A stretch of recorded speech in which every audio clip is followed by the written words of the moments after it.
Il y a eu à peu près 180 000 compatriotes qui se sont déplacés un peu de leur village.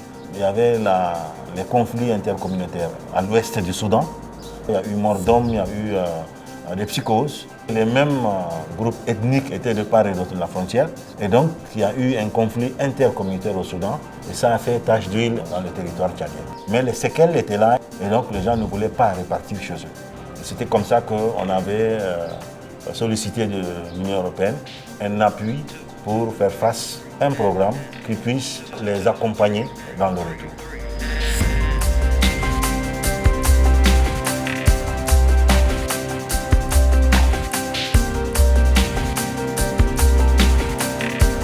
Quand une population de 180 000 personnes se retire d'une bande de 100 km à la frontière et qui reviennent un peu plus à l'ouest, ça veut dire qu'en termes de pâturage, en termes même de ressources naturelles, est déjà très fragile.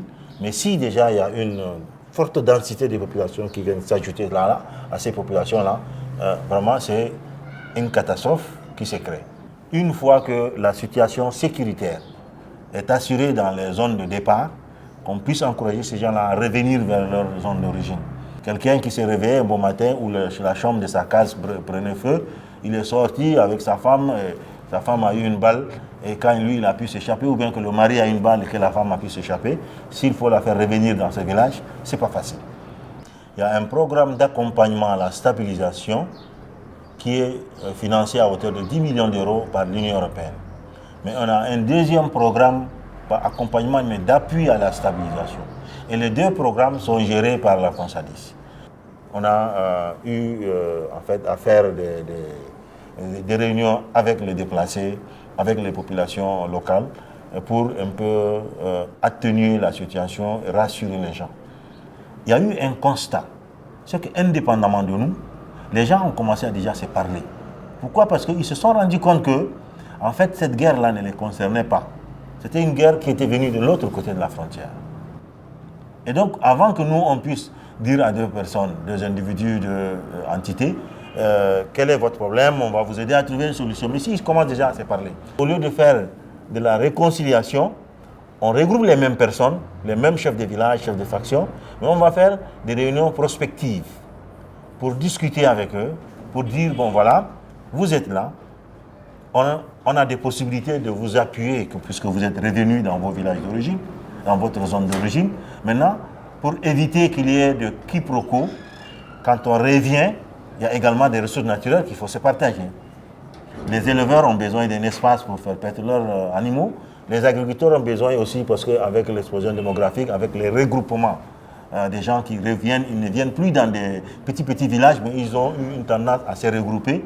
Alors tout cela a dit, bon, pour faire un peu, on est prêt à vous appuyer dans le domaine du développement, mais quelles sont vos priorités? Ils ont eu accès à la scolarisation des enfants, ils ont eu accès à la pénicilline, c'est ce que je dis souvent, à un centre de santé. Les femmes en état de grossesse fuient les consultations prénatales de façon régulière, elles sont habituées à ça. Si elles doivent repartir dans leur village, dans un village où il n'y a plus de centre de santé, où il n'y a pas d'école, alors ça a créé certaines réticences. Je suis le docteur Rabo Menassara Abdelmoumen, je suis chirurgien au titre du CCSI, une organisation non gouvernementale financée par l'Union européenne qui apporte un appui dans le cadre de la chirurgie à l'hôpital d'Amtiman. Mon rôle à l'hôpital d'Amtiman, c'est de prendre en charge aussi bien les malades qui souffrent de problèmes chirurgicaux que les femmes qui sont en difficulté d'accouchement, c'est-à-dire les césariennes, les hystérectomies, les myomes utérins. Nous appuyons la formation, la gestion et le suivi des équipes villageoises qui s'occupent de la population au niveau des villages. Nous apportons également un appui en matière de santé publique par rapport aux activités du médecin-chef de l'hôpital, du médecin-chef de district et du délégué sanitaire régional du Salamat. Les éléments concrets qui sont mis en œuvre, nous prenons l'exemple de la chirurgie. Nous avons un chirurgien, nous avons un anesthésiste qui sont là permanents à l'hôpital. Ils interviennent nuit et jour pour sauver des vies humaines, des urgences, soit d'autres pathologies ou obstétricales. L'Union européenne a mis aussi dans le cadre avec le ministère de la Santé publique, elle nous a mis à notre disposition 6 infirmiers, des sages-femmes et des agents techniques de santé qui sont là à l'hôpital, qui sont au niveau de la chirurgie. Et il y a 2 qui sont au niveau de la médecine. Entre-temps, nous, on référait des malades à Abéché ou à N'Djamena, soit même au Soudan, au Cameroun. Mais maintenant, c'est le contraire. Les gens quittent le Soudan ou quittent d'autres horizons pour venir se faire soigner ici. Aujourd'hui, comme vous pouvez le constater, l'hôpital est archi plein. Parce que tout simplement, cette activité de chirurgie qui a été développée fait venir des malades aussi bien du côté de la médecine, de la pédiatrie que de la chirurgie. Et cela continue à l'heure où je vous parle. Nous avons, rien qu'au programme chirurgical, nous avons plus de 200 malades qui attendent d'être opérés, qui sont au programme sans compter les urgences. Il y a un très gros bénéfice que la population tire de notre activité parce qu'auparavant, avant 2006, tous les malades qui souffrent de pathologies chirurgicales étaient obligés de se transporter soit à Mongo, qui se trouve à 240 km d'ici, soit à N'Djamena, qui se trouve à 748 km ici pour une simple hernie ou une simple hydrocèle. À l'heure actuelle, toutes ces pathologies sont prises en charge totalement ici à Mtimane et il y a très peu de cas de référence sur l'hôpital national de N'Djamena. Il y a eu également d'autres choses, ça veut dire qu'il y a eu un changement de mentalité, de perception de leur environnement institutionnel en tant que citoyens. Ils ont reçu beaucoup de formations, de renforcement des capacités dans le domaine des droits de l'homme, dans le domaine des droits des enfants. Et c'est des gens qui ont un réel appui en termes de comportement. Ils savent quel est leur droit et quel est leur devoir de citoyen. Je suis un magistrat de formation nommé juge de paix ici à Gozbida. J'ai fait partie intégrale du ministère de la Justice. Dans le système judiciaire tchadien, il y a un juge aussi unique qu'on appelle le juge de paix, qui fait office également du procureur de la République, du juge d'instruction et le président du tribunal. Donc c'est ces 3 rôles-là que j'assume pour distribuer la justice aux justiciables. Les éléments concrets observés dans la relation Union européenne et le Tchad, il y a beaucoup de choses à citer. On peut citer la formation du personnel judiciaire. Moi-même, j'ai été bénéficiaire plusieurs fois de la formation financée par l'Union européenne à Abéché dans le cadre des séminaires. Nous avons aussi la construction du palais de justice de Gozbida. Le bénéfice que la coopération Tchad-Union européenne apporte à la population est que la mise en place d'une structure judiciaire, par exemple, telle que la construction du tribunal de première instance de Gozbida. Il y a 3 groupes de personnes qu'il faudrait gérer. Les gens qui ont opté pour l'intégration locale, les gens qui se sont relocalisés ailleurs. Ils ont quitté les sites, mais ils sont partis ailleurs, pas dans leur village d'origine. Et ceux qui sont répartis dans leur village d'origine.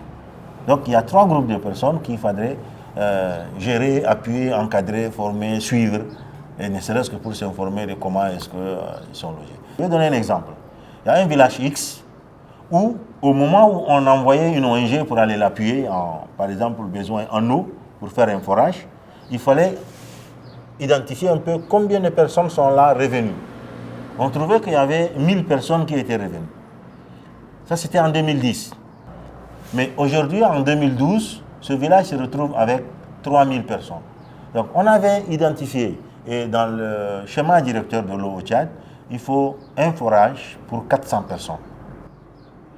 On avait 1000, on a dit 2 ou 3 forages qu'on a installés. Aujourd'hui, on se retrouve avec 3000 personnes. Ça crée plus de problèmes que de solutions. Pourquoi? Parce que ça peut créer d'autres conflits.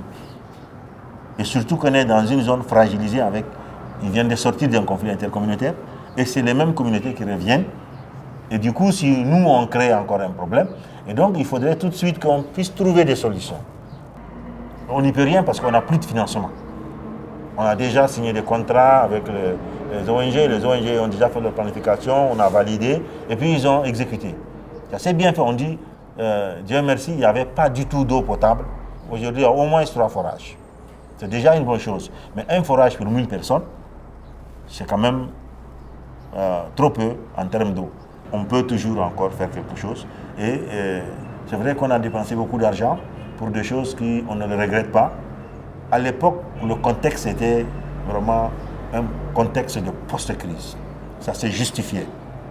Mais aujourd'hui, avec le recul, si on me dit aujourd'hui d'aller intervenir dans ces zones, peut-être qu'il y a des actions que je vais éliminer. Mais en termes d'agents de développement, je ne réfléchis pas en termes d'urgence. Mais comment faire pour pérenniser ça? Et ça, il y a le mental, mais en plus de ce que je peux donner matériellement comme appui financier ou bien appui technique, il y a également la sensibilisation. Quand on voit globalement ce qu'on a fait à travers les partenaires opérationnels et l'ONG, moi je trouve que en son temps, c'était quand même la réponse adéquate.